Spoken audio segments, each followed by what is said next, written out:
Okay, I'm going to try to explain the new version, and maybe you can comprehend exactly where I'm going with this final build. I think this is this is probably the closest, or probably the most real McCoy of the Clem's engine under my conclusions as possible. I'll explain to you some of the details in this overall. What you're dealing with, let's start with the base. This base down here is actually locked down. Now basically what's happening is that this is actually hooked into the hydrostatic vane motor.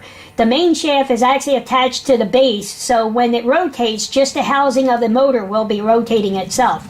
And basically we have our feed coming up into the main input of the vane pump motor itself. When that is rotating, what happens is it then moves fluid upward into a vacuum cone, basically a special accumulator that allows the fluid to go all the way up into each individual gear pumps. Now the gear pumps are going to be rated, I came to the conclusion, have it about 4 times the volume compared to the motor. So it's going to have a slight load in the pumps itself once you get it going. But what happens is because they're, say this is, say the vane motor is about 4 GPMs per minute. Well, we have 16 GPMs a minute on the pumps itself. So the flow could be very low pressure. It doesn't have to be a lot of pressure, by the way. So, but we're moving more fluid. So what happens is that on the output of the pumps, we have rim jets that allow the fluid to be forced outward due to the centrifugal force alone. So in general, once we get this rotation up to a certain maximum RPMs, those pumps are going to be canceled out due to the fact that the rotation feet per second is actually moving faster than the fluid is coming out. So the pumps actually get canceled out, literally. But what's not canceled out is the flow is now continuous. So the rotation, because this is open air, the rotation actually creates a vortex or implosion inside this chamber here that forces fluid up as fast as possible, causing the hydrostatic vane motor to continue and accelerate in the rotation of the directional of the whole system itself. So if this is going clockwise, these motors, everything else is going clockwise itself. The pumps itself can go counterclockwise as long as it's going from input to output, it doesn't matter.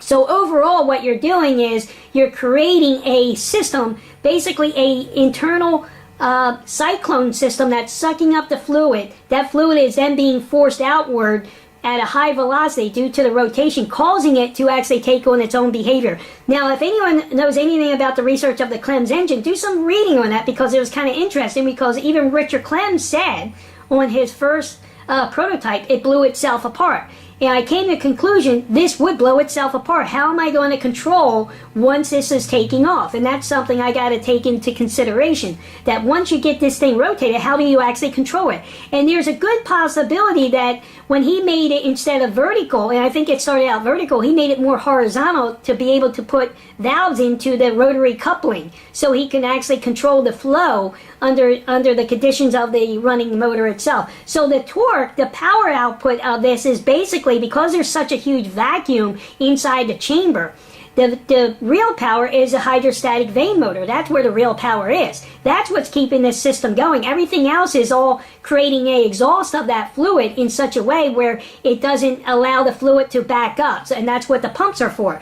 And a lot of people will say, well, won't you have a load on the pumps? Yes, in the beginning you will, but once you reach that critical mass, that rotation that's fast enough, what's going to happen, those pumps are going to cancel itself out, causing the fluid to constantly want to accelerate, because the pumps are throwing it out so easily now. Once the heat is applied due to the friction, it actually will, by theory now, because I haven't really proved it exactly, but by theory, it should literally take off on its own.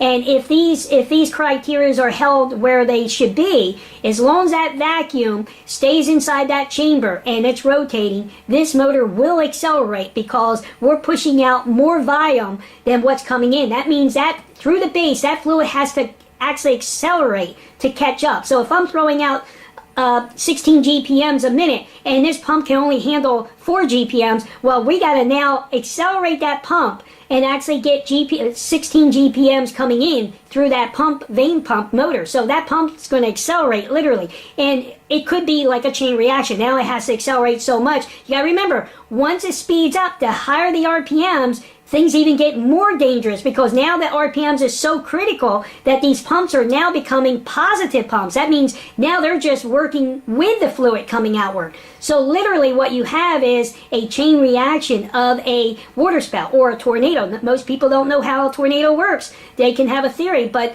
no matter what it is, none of that theory holds up, and yet there's that tornado. There's that water spout. So this is my my next build. This is going to be a little costly, but I think it has to be done in the right manner, and that's why I'm using nothing but gear pumps on the output and a vane pump on the input, and this will be my accumulator up in the middle where the cone is. So I hope you enjoy this update, and I'll talk to you later.